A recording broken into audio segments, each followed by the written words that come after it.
Sa Laos daw, eh. Huwag naman na sa Laos. Malayo naman siya. Dear Pastor Jo, Pastor Jo, lubos kaming nagpapasalamat sa inyong walang sawang pagtuturo, pag-guide, at pananalangin para sa amin. Bawat words na ibinabahagi nyo, nararamdaman namin ang pag-ibig at katapatan ni Lord.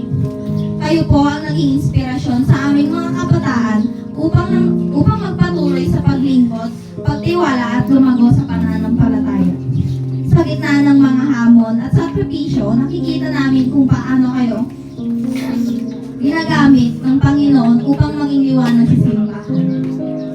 Dalangin namin na patuloy kayong pagpalain ng Diyos, bigyan ng kalakasan, karunungan at kagalakan sa inyong ministeryo.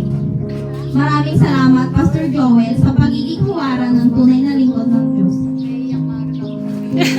Mahal na mahal namin. Naiiyak na ako. Thank you, Ren.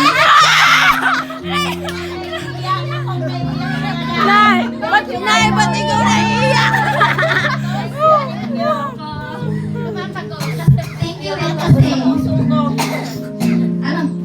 alam mo na yung buong istorya ng buhay ko.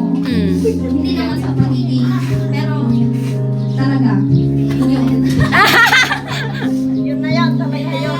Yun na yun. Basta, mahal na mahal ka namin. Sabi nga sa Jeremiah 3 verse 15, "And I will give you shepherds after my own heart, who will feed you with knowledge and understanding." Wow!